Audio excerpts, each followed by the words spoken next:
morning, everyone. Good morning. Welcome to our session, How Families and Communities Effective Engagement Strategies for Multilingual Learners. Let me turn the clicker on, maybe. My name is Susan Murphy. I know we are last of you in the room, but for those of you that don't know me, I'm Susan Murphy. I'm the Title III Multilingual Learner Program City Coordinator, joined by my tremendous teammate. Good morning, everyone. My name is Ingrid Corpus. I am the Program Manager for Title III Multilingual Learning Program at the ESSA Academy, and really excited to share a lot of information with you today. And if you ever need to get in touch with us, we have a shared email address. It's title3mlp@ed.sc.gov. And this goes directly to both of us. So that way we can kind of keep each other in the loop with everything that's going on and help to tag team emails and get back to everybody as fast as we can. So please feel free to reach out at any time if you need to get in touch with us.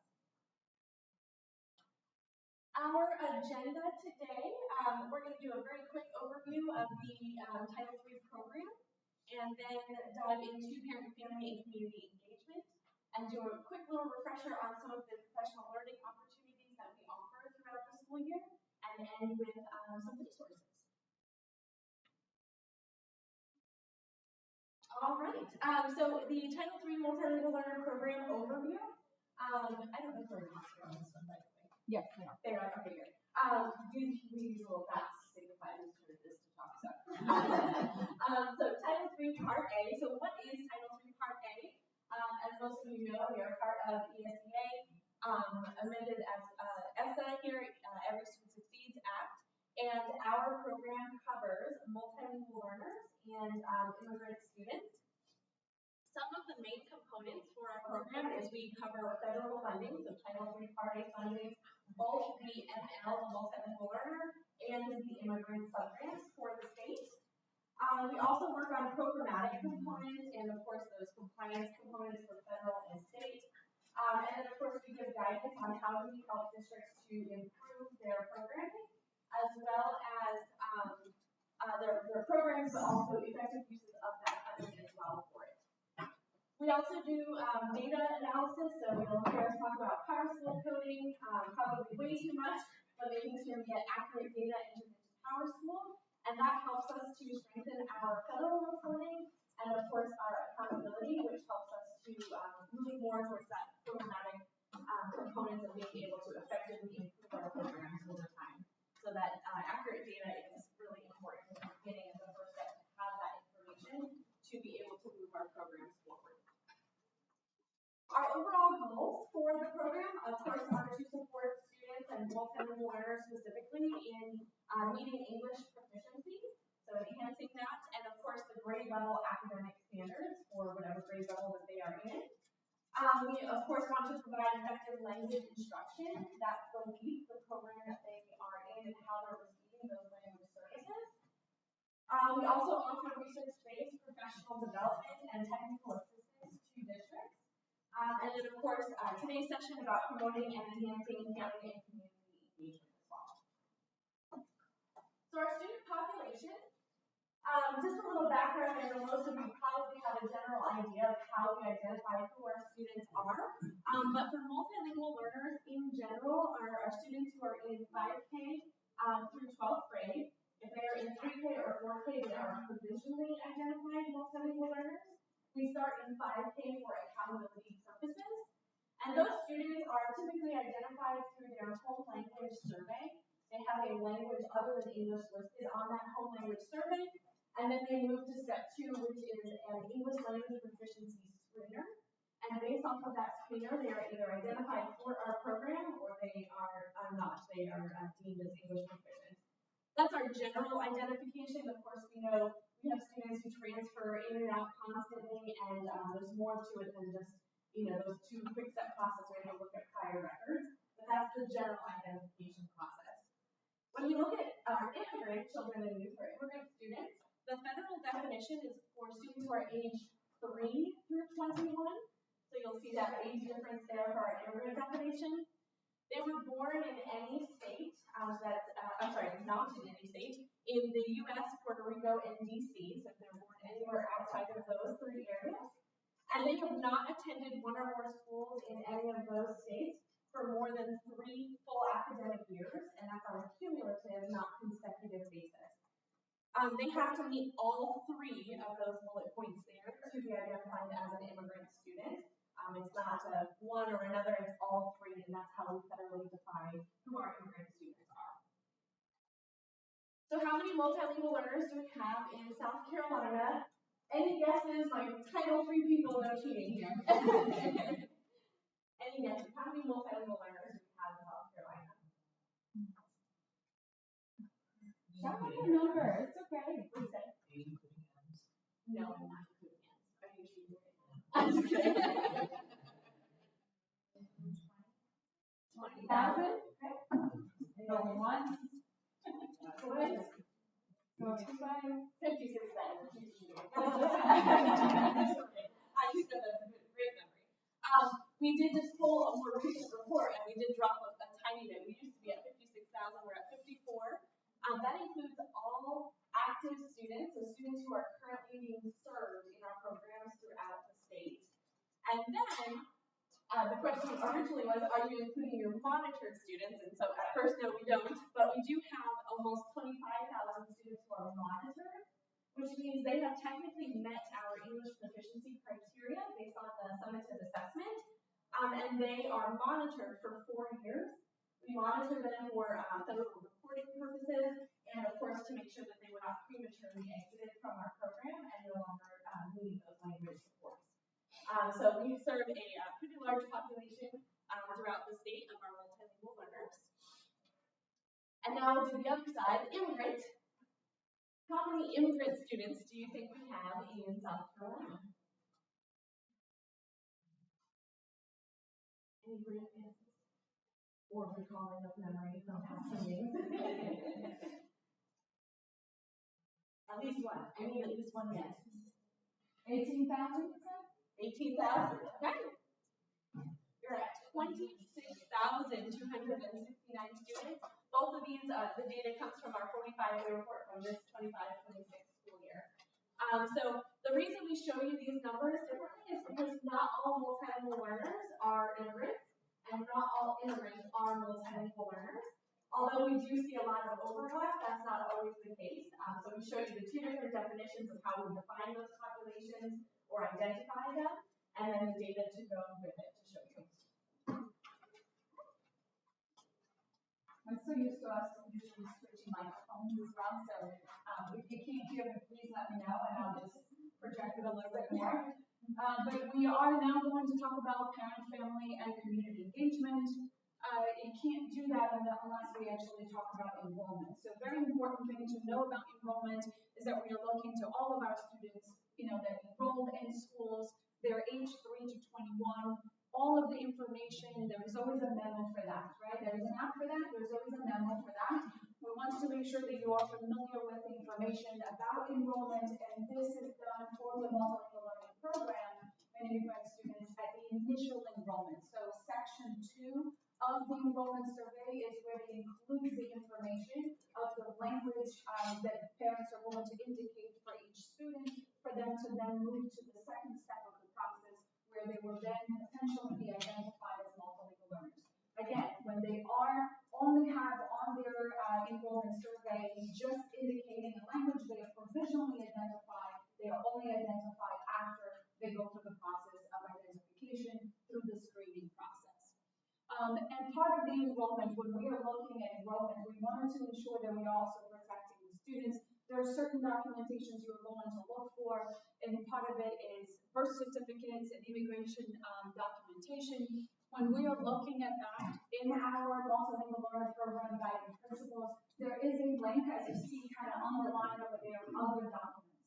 So if a family comes in and they do not have those specific documentations that is required for your district, there is a list of other documents that they can accept from a parent, and that includes even an affidavit to determine the age of the student if a birth certificate is not available. So you go with the information that the parent is sharing with you, rather than necessarily stopping or preventing and avoiding the students to enroll in school because of the lack of that documentation. And then when it comes to immigration documentation, like we said, Social Security documentation of immigration purposes is not allowable for you to be able to request. The district should not be requiring all students to have a social security number to enroll in school because it could then be a predetermined of immigration status. So we don't go further into that. All right, so then the other part that is important for enrollment, I'm going to go a little quicker on this one so we can focus on the meet and greet of parental involvement, is just understanding that when a student enrolls, we want to make sure that we are placing the student's age appropriately. So we focus on age placement. So you want to ensure that the students are in the level that they are supposed to be based on their age. High school students particularly, when possible, to really incorporate them with peers of the same age. But in some times when you are enrolling a student, you may have students who are in 9th grade because they don't have the credits. But you want to ensure that any other activity that they are able to still interact with peers of their same age. Grade classification, same concept. You want to look at base grade promotion and the district policy. So if there is a need for the credits or they don't have the credits, you just can still manipulate some of that and ensure that the student is placed on the proper grade. And then the 9th grade cohort is for students enrolling in high school. You want to ensure that they are being added to the proper graduation cohort. And just to kind of go a little easier on that one is if the student enrolled and they are enrolling in 2025-26 academic year, that means that their cohort would be, or the 9 GR for them will be the end of those 2 digits of the following spring academic year, so it will be the 26. So just kind of keeping that in mind so that you are familiar with those, but there's lots of more, more details and a lot of more information spelled out very comprehensively in the Multilingual Learning Program Guide and Principles document. The next thing is, with a big blurb, I'm not reading all of that, I promise you. It's just basically saying when you have a high school student enrolling in high school, you do not want to necessarily go in and start pushing the students to enroll in adult education. So if they are at the age to be able to enroll in high school, even if they have received a high school diploma from a different country, and they are at the age that they want to still enroll in high school in the U.S., they can. We should not be pushing the students to enroll in adult education. When you look at adult education manual, you will find the exact same information. So we want to make sure that everything is aligned and we are speaking the same language in that sense. All right, then we go to the other meet and greet, translation and interpretation services. Everybody still with me? All right. So translation and interpretation. The terms get used interchangeably, and sometimes people get confused. So translation is document only. A person who is a translator not always has the skills and certification to be an interpreter, and vice versa. So interpretation is conversation, right? Is that parent-teacher conference that you may have with the family, that's the one that you need an interpreter. If you have a language line and your parents now need to have a conversation and ask questions when they are doing the enrollment, you still need an interpreter to have that conversation with the parents because they will be on the phone. But if you now need the documentation for an IEP being translated in a document in a language that the family understands, then you need a translator to be able to read through it and provide you with the documentation in a language that the family understands. So, basically saying that we have to provide all of those services to families. We want to make sure that they are available. You may not have every possible language ready to go for all the families that are going to come into your school districts, but when requested, you do have to have a timeline for when you're going to be able to provide and meet that request from the family. So very, very important to understand that. We are going to then talk a little bit about who can and should not be providing interpretation and translation services, but one very important one that we want to focus on here as well is for federal funding, right? When we are in a federal funding conference, so it's very important to understand the difference.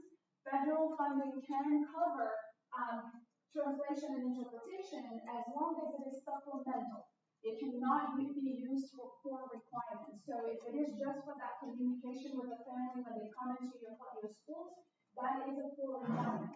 But if you are having an additional parent-family engagement activity, and you want to be able to provide additional services for interpreters to participate in that event, then it can be considered supplemental.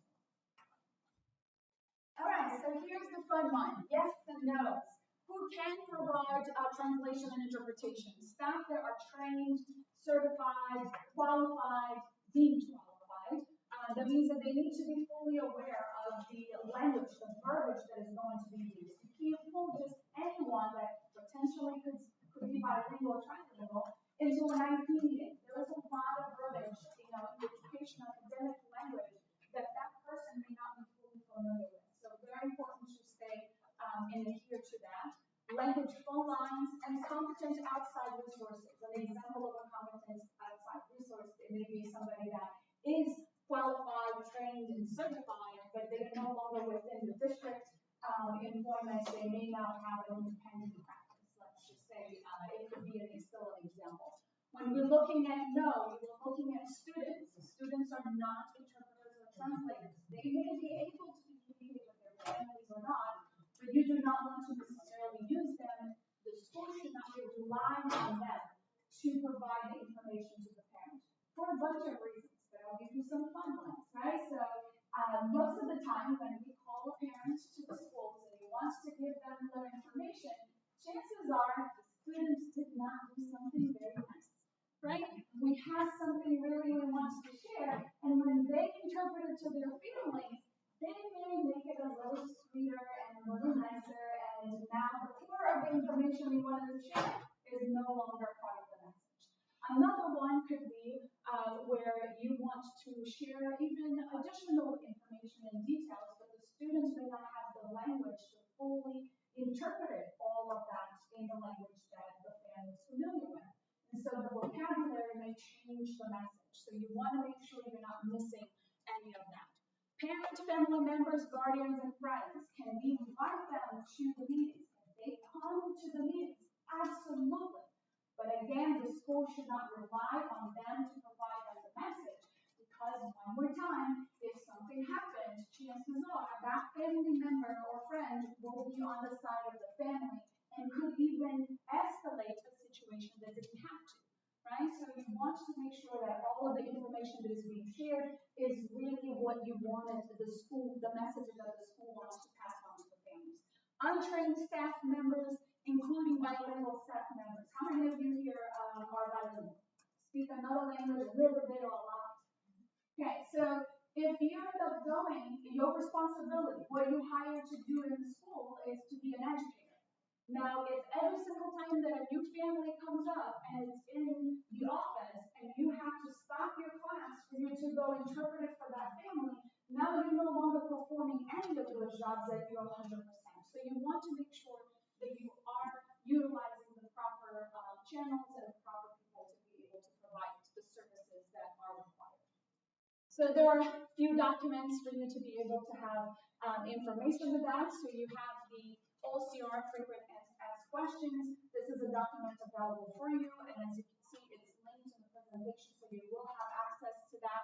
And if you have not seen or used this particular document, that's the EL Toolkit. Chapter 10 is the one that speaks about family engagement. It has a lot of information and details about what are core requirements for parental involvement as well. Another one is an IP meeting interpreter script. This is something that we do share with all of our districts to ensure that all of this information about sharing and utilizing an interpreter in the room is going to make sense to the families, and it's also the same language spoken across the districts. All right, so I said language, and since she played already with a few numbers, Ms. Murphy just earlier on, how do we know which language families prefer? And then I want you to start thinking of how many languages we have represented in South Carolina. So how do we know? Enrollment survey. We mentioned before, for identification purposes, we look at section 2, but for this one, you're going to be looking at section 1. So in section 1, if I go and raise my hand over here a little bit, there are 2 questions, 2 sections for parents to state what languages that they prefer to be communicated with, oral or written. Live oral is your interpreter, and written is your translator to ensure that all of that information is going to come to them in the language that they do understand. We currently provide all of the documentations for documents and foundations that we do have at the State Department. We offer in 16 different languages. So if you're looking at your ILAP, your enrollment survey, all of those are already done for you to be able to support the district so that you don't have to go after and try to create all of that all over again, because it can be a hefty price tag. So you want to make sure that you are utilizing that as well. So here you go. Which should be my last question of the day, or for right now. How many languages do we have represented in South Carolina? 120. You didn't have to say anything. 120.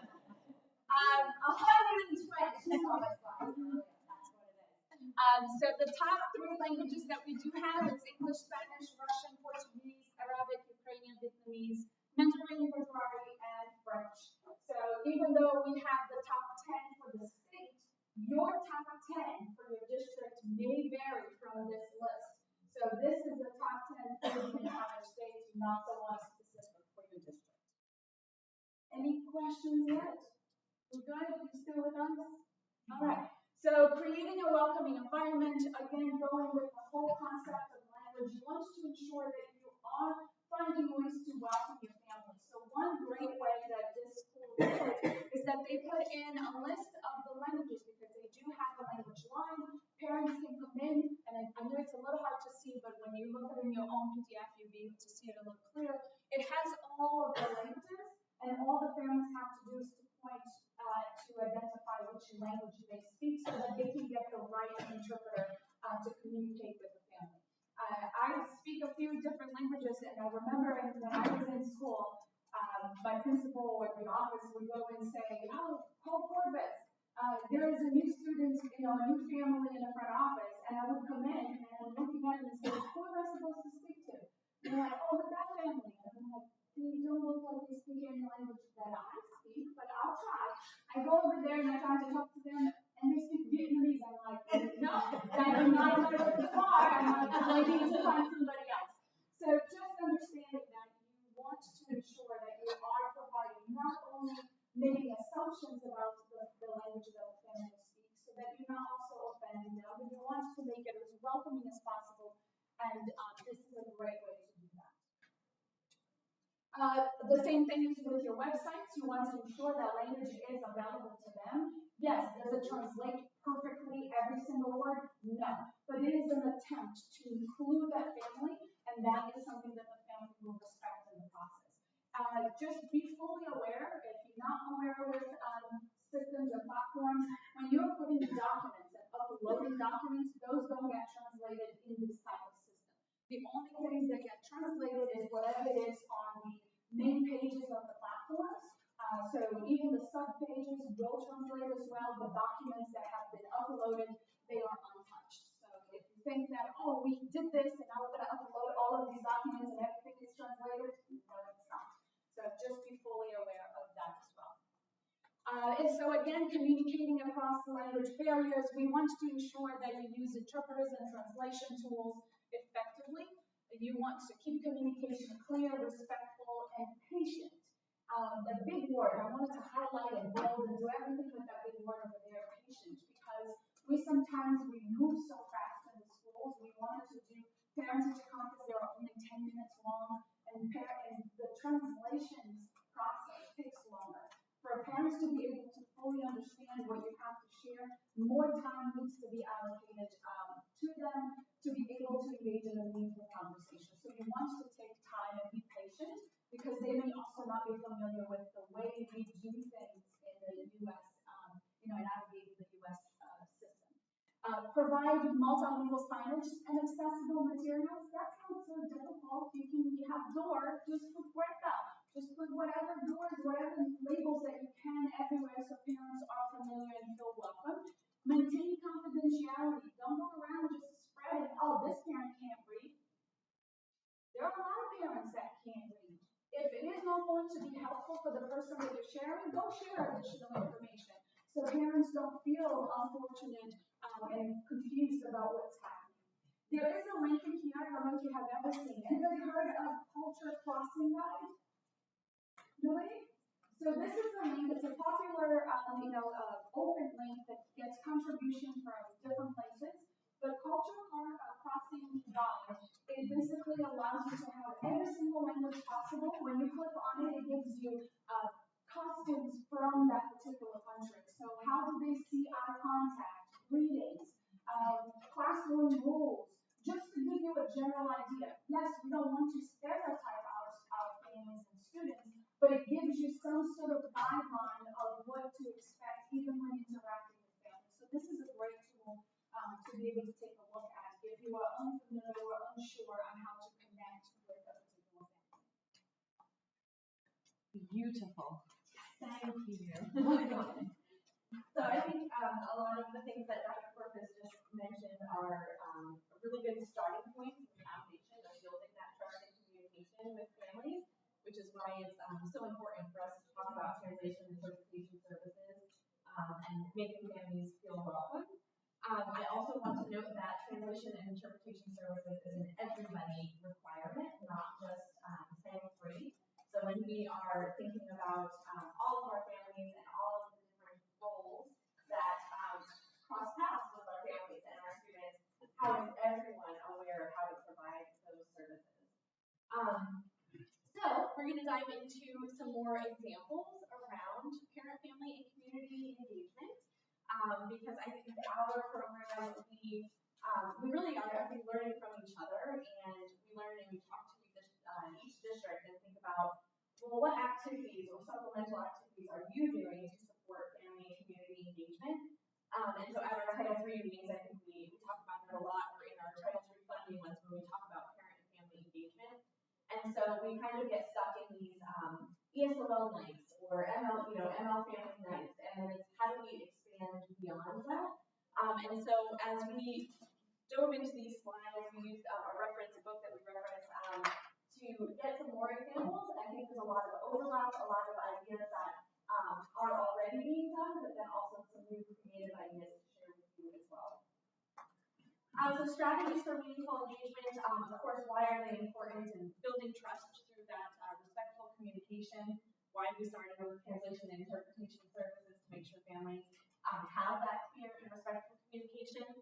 We also want to make sure that we help families navigate potentially unfamiliar school systems, depending on where the families are coming from or what educational experience they have in their backgrounds. Our school systems are likely or could be different than what they know and understand. And so it's important for us to make sure that they have access to all of that information and to understand that for their family and their students. And then, of course, we want to encourage family participation and collaboration in our schools as much as possible. So we want to utilize them as partners. So parent and family community engagement, these are some of the core requirements that Dr. Corpus mentioned already. This is not a comprehensive list, of course, but just some of the examples. So some of those core requirements, we want to make sure that families know and understand how their students are being identified for the program and what their placement and services look like, right? If I'm an identified multilingual learner, I'm going to be receiving language services. Parents should be made aware through a parent notification letter and other communication of what that looks like for their students. We talked about 9GR, grade classification, age-appropriate placement. All of those things are core requirements in making sure that families understand why and how those decisions are being made. We, of course, want to provide those translation and interpretation services during any important meetings, back to school nights, IEP, 504 meetings. If you have a meeting around their ILAC, we want to make sure that that communication is, we have an interpreter present and or translation documents as well. Of course, we want to talk to parents about how their student is progressing in English proficiency and what progress they are making towards that through those services as well, and academic achievement. So it's not just about language proficiency, but thinking about when we send report cards home or any communication on parent-teacher conferences. All of that information is provided to every student, and so it's a core requirement that we provide that information to the family in a language or a way that they prefer and understand. And this one the next one goes not just for 3 and 4-year-olds, but for all ages. But 3 and 4-year-olds, we want to make sure that they have a conversation about, again, how they're being identified. If I'm in preschool, 3K or 4K, I want to make sure that the family is aware that they are potentially a provisional multilingual learner and will be or could be identified once they get entered into 5K, and let them know about what available services and what that placement will look like. And then, of course, we want to make sure that, again, all that documentation around enrollment, so that's why the enrollment survey, our parent notification letters, which are Title I requirements, and those individualized language acquisition plans we provide at the state level in 16 of our top languages across the state, and then the district is responsible for any languages beyond those top 16. But we want to make sure that parents have that support, and so we do our best to help with that in expanding how many languages we offer for those important documents. Now we go to some of the supplemental activities. So now we're bringing in, okay, where can federal funds come in to support and enhance family engagement? And so anything that it goes above and beyond those core requirements. So anything that was mentioned before about translation, interpretation, the lesson supplemental, those enrollment documents, all of that is a core requirement. So for supplemental, you might have family engagement nights that are focused on English language development. A difference in allowable uses of federal funds for translation and interpretation. If I have a back-to-school night is for every family and every student. So I would not be able to use federal funds for translation and interpretation services. That would be a core requirement. If I am hosting a family night, or some might call it an ESSA night, that is for our multilingual learner families only, to go above and beyond, then I could bring in federal funds to have supplemental translation and interpretation services. So that could be an example. Literacy-focused events, take-home materials that reinforce language learning could be a supplemental activity as well. And other family sessions, doesn't have to be a family night, but family sessions that are on English language development strategies, of what they're doing in schools, how can families help at home, navigating the U.S. school systems, understanding the Multilingual Learner Program, and WIDA Access is our annual English language proficiency assessment. So having a session around that assessment and scores that go with it, and how families can understand that information could also be a supplemental session as well. Okay, these next, I think, 6 slides or so come from a new book. It's called Parenting Multilingual Learners, and specifically Chapter 6. And this is the chapter that we dove into when we were creating these slides. This book that we just got a couple weeks ago, we were excited about. So again, you're going to see a lot of overlap between the topics and a lot of things that you already do, but hopefully some new ideas as well to spark some interest. So in this chapter, they have like subheadings throughout it. It says engaging families in the learning process. Of course, we've talked already a lot about hosting family language nights, but going beyond to some of the cultural celebrations are fantastic. We'll talk about those too, but they gave some other ideas like movies, a family movie night in the target language, of course, keeping those like subtitles available for families as well. Doing something around simple recipe cooking, whether that's something that you bring them in to do as a family activity in the school or something that can be sent home. Game nights that build vocabulary through gameplay. Encourage those shared language experiences like bilingual books and storytelling, kid-friendly language apps. And I'll say a lot of this, yes, of course, we want to build English proficiency, but we also want to make sure that we are honoring the native languages as well. And we know that research shows that more student who's more literate and understands their native language is able to then transfer that as they are language learning as well. So we want to bridge both and bring that together. Parent education workshops provide strategies for language-rich homes that weave the target language into daily routines. I think it also takes a lot of knowledge about knowing who your students are, who your families are, what are those native languages, and what do they speak at home, and what is the literacy level at home to be able to weave those activities in appropriately for our families. Explain language development milestones, offer guidance for common multilingual family challenges. So again, keeping them up to date about how their students are progressing and talk to them about those challenges so they know how to help. Open, consistent communication. Hold regular parent-teacher conferences. Focus on language progress and share the goals. So I know a lot of times we talk about parent-teacher conferences, but are we talking to those families around their students and their language progress as well? Or hosting additional conferences or ways of communication of how we are sharing that progress with them. And then, of course, maintain that two-way communication in the language that they prefer and understand. And you can use digital platforms. Some examples are talking points or classes. The next subheading in that chapter is building strong school-home partnerships. So collaborate with the families to set shared SMART goals that should align between the home and school expectations. So having that family communication, talking to them together about what those goals are for the school, for the student, and how can families support that at home. Cultivate a welcoming, accessible environment. So I know Dr. Purpose talked about when you walk into the front office, having signage, things like that can welcome them into a school in general, just those simple steps to make them feel validated. Ensure the signage and materials and communication are provided. Host family nights featuring those cultural performances, traditional food tastings, interactive workshops, and community building activities. I would say that's probably one of the most common family engagement nights that we hear from districts, which is a fantastic way to do it, and honors families' cultures, which is wonderful, but trying to think outside of the box of how can we improve those, or how can we incorporate other ideas to keep enhancing that instead of doing an ESOL night over and over again that may not be as effective as we would like it to be. And provide regular translated updates on student progress. Again, you're seeing lots of overlap here between those different subheadings. Community resources for multilingual families. So this would help families identify and access local resources.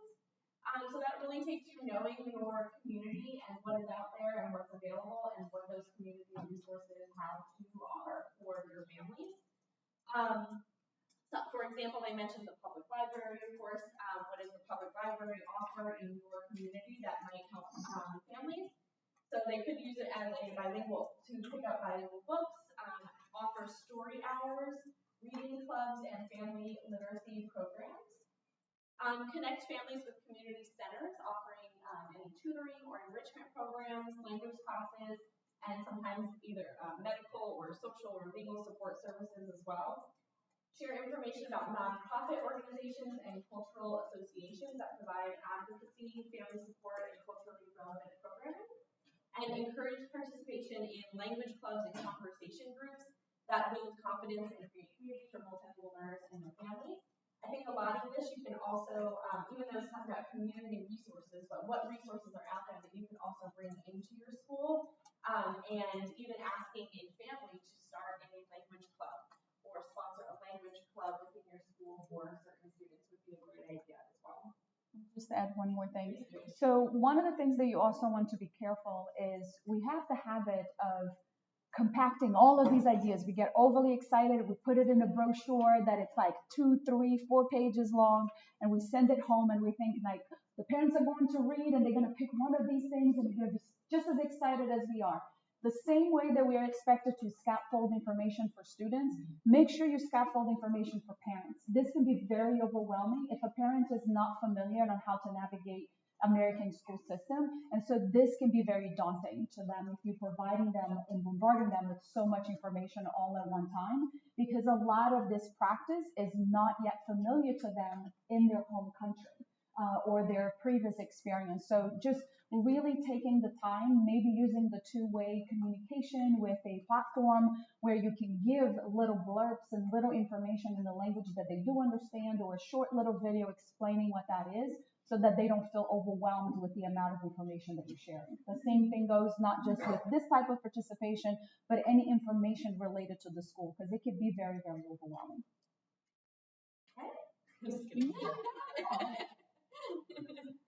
All right, organizing those multilingual family events. Here are some more examples of events that you can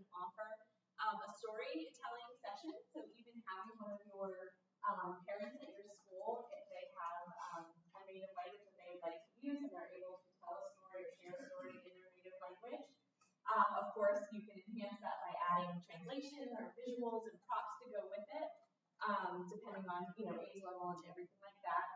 Food tastings, musical performances, and dance demonstrations to celebrate those diverse cultures that are within your schools. Create interactive displays and cultural artifacts throughout your school, invite families in to see and to share those traditions, talk about them. Involve families as co-planners and contributors, ensuring that those events are true to them and to their culture.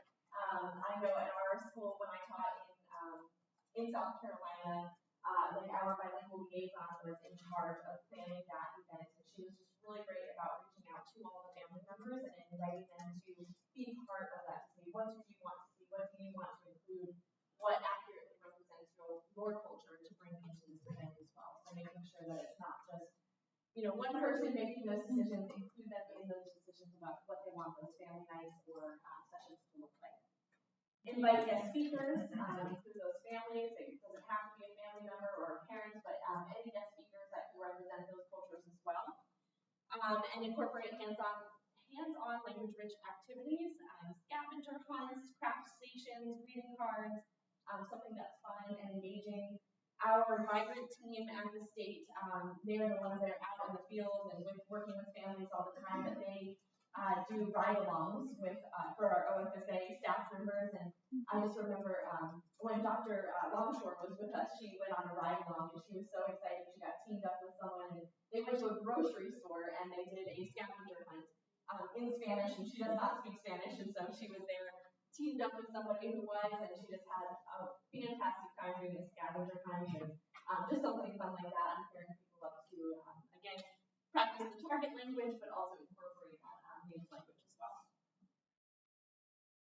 All right, encouraging volunteerism and community involvement. So getting those families to come in and help again as well, but invite them to be classroom helpers. I know a lot might be maybe a little intimidated if they don't speak English yet, but invite them, try to find ways that they can still come in and help and volunteer in those classrooms, because that language should not be a barrier. They can still come in and be part of it and be part of the community. Organizing those language clubs again, I know we talked about that, but even families could be the leaders of a language club, tutoring sessions, enrichment activities that support the multilingual learners. Encourage participation in community service projects.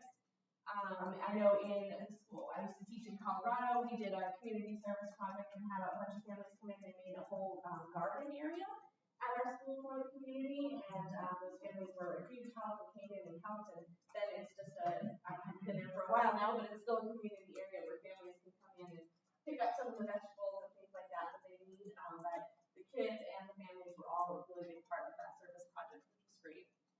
Provide consistent recognition and appreciation, of course, when they do volunteer and for their contributions, and then host any volunteer appreciation events for that as well to make sure we're honoring them. I think this might be the last one, yes. Utilizing local cultural institutions. So again, going back to what's in your community, what's in the state, what's surrounding that you can use. So partnering with museums, libraries, cultural centers, and community organizations. Arranging language-specific tours within those as well. Any educational field trips. Encourage attendance at cultural festivals and performances that might be happening. There are free and discounted days as well for some of those places, so try to look into that and see if you can take advantage of all of those. Integrate institutional resources like educational kits, lesson plans, digital archives, and online tools that they can use right into the classroom. And then, of course, invite in those guest speakers to come in that share those cultural experiences, achievements that can be shared as well.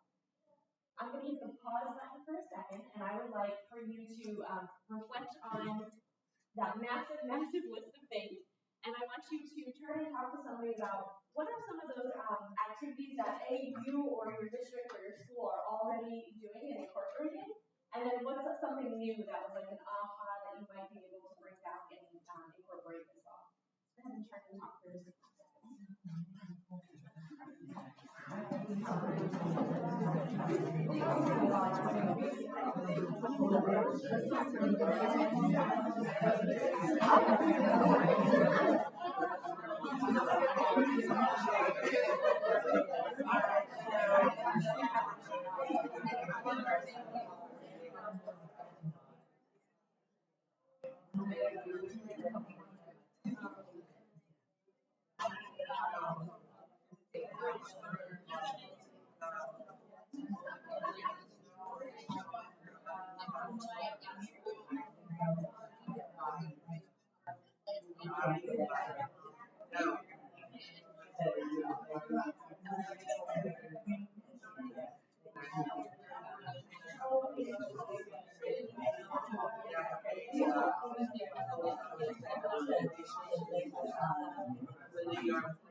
All right, I'm going to ask for people to share out. So I'm going to start with what are some of the family engagement activities that are already happening in your school district?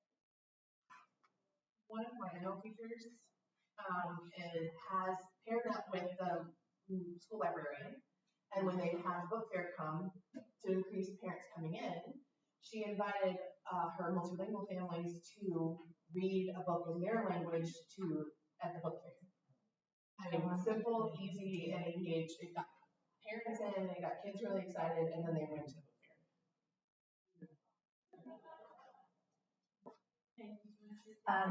We tried to add something to each night that we have, and we found that parents usually are more apt to come if one we feed them, so we always feed them. But the other thing is they like for their students to be recognized, and that usually gets them there. So we do things like met your goal, or you increased your score on WIDA. Last time we give them gifts to take home. But one of the things that we added this year at the high school level, which really went well, was we just noticed everybody just kind of sat and ate at the end, just kind of sat and ate in little pods of families. So we started playing games, like bingo in different languages and things like that. And then we started putting conversation starters on the tables.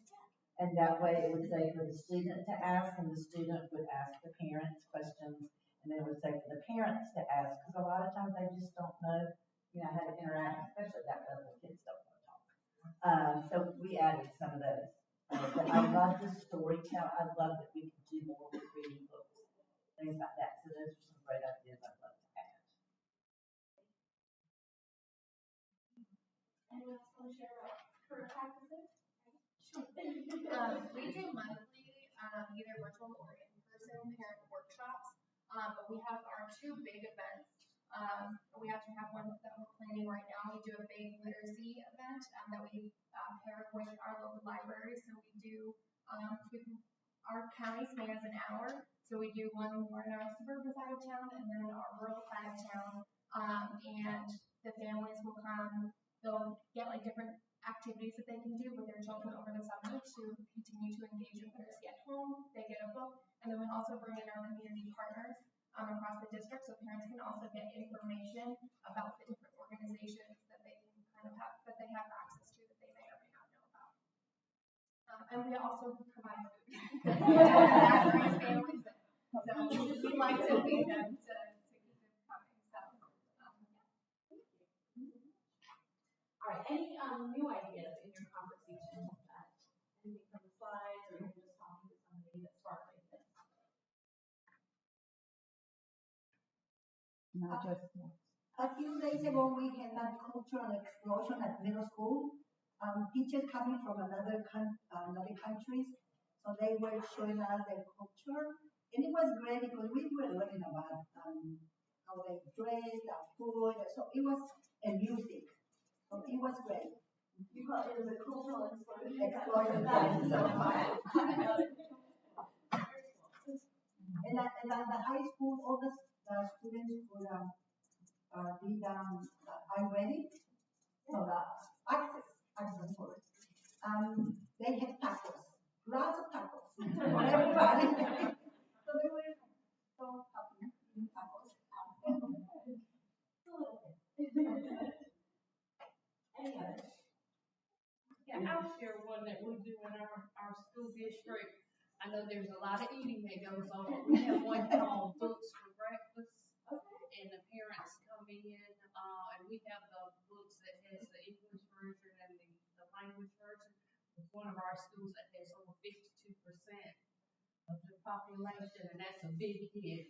So, Books for Breakfast, you read, I read, we eat, and bye-bye. Have a great day. But they're coming into the school, and that's a huge, we have to take reservations now. We have so many out there. That's the popular thing. It's a nice spin of donuts for that. Yes. And muffins for breakfast. We started our frequently asked questions for parents monthly. And the theme was, I'm a coffee lover. And everybody, every country is kind of proud of their coffee. So we started with a watermelon coffee kind of night. Then we moved to a Colombian coffee. And now it became a theme. So they choose what coffee they're going to bring. And they are bringing the coffee and whatever they need the coffee. And it is very interesting because they bring the questions that they have, and we might not have all the answers, but we will try to give them the answers. And, we'll kind of see their necessities from them, and we adjust. You're providing them with a platform for them to be able to share their thoughts and to ask questions. And it's more coffee than anything else, but they share so much, and that's now a big community.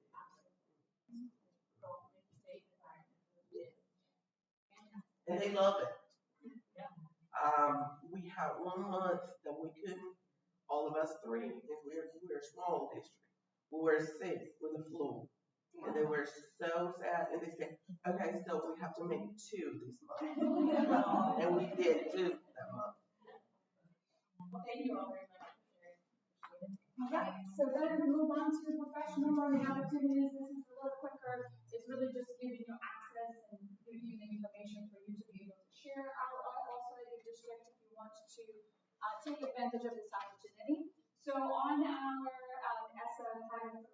Multilingual Learning Program website or web page, you will find a link to professional learning opportunities. So that's where we have all listed. None of them, and there's a cost to, they are all 100% free, and some of them are your own pace, some of them are virtual, some of them are in person, so you can see whatever suits you. That includes our office hours that we do virtually most of the time, and our Title III coordinator meetings and so on and so forth. But then it brings us to this beautiful, you see the nice big group. Some of you who were there, any of you were there at the SLP conference last year? It was fantastic. And we are waiting for it in Yeah. Kentucky. So we're definitely looking forward to it. It's a bigger, better than ever. Looking for more people, tons and tons of prizes. But we had about 50 plus presenters, 30 vendors, 200 plus prizes, and there were 425 attendees. And we are anticipating to be a little bit higher. Hopefully, this year. But save the date, we are looking at September 8th to the 10th. It's really welcome for all attendees. This is for classroom teachers, instructional coaches, your principals, assistant principal directors, Title III coordinators, all federal, coordinators. Everyone is welcome in this sense. So we'll have conferences and sessions that, really appeals to all of you. And then resources in here, we want to also allow you to see information related to the roles of everyone in your districts to be able to support multilingual learners. So we have, in collaboration with other offices and getting information on what it is that your schools and districts need.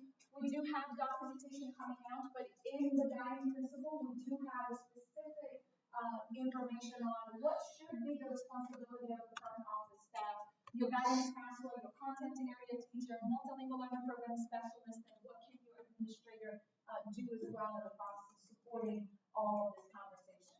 The website, when you get to the main page, you are divided into the federal educational programs. You will see a lovely little box that is for hours. And so we get to go in.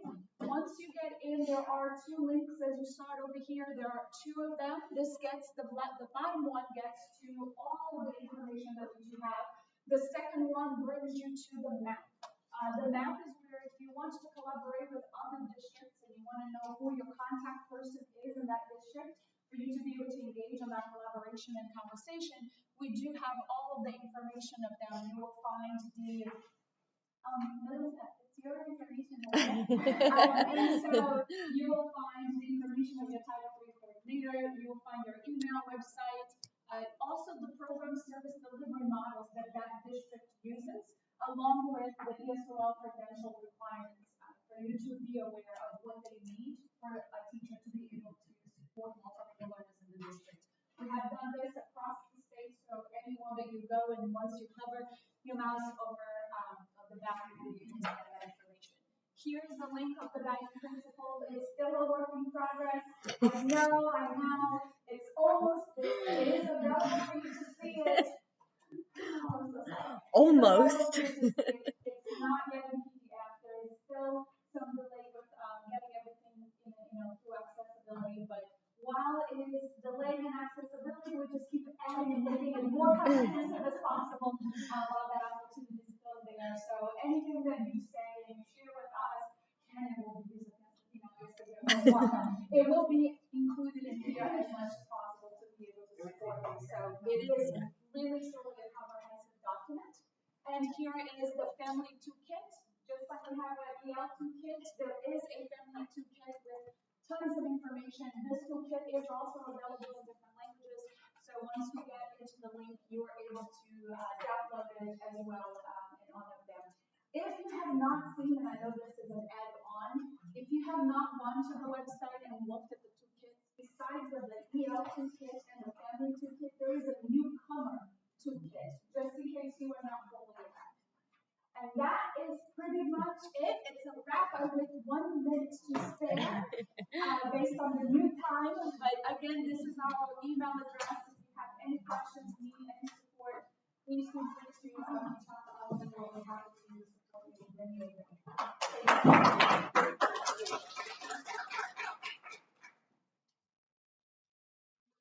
Good job as always.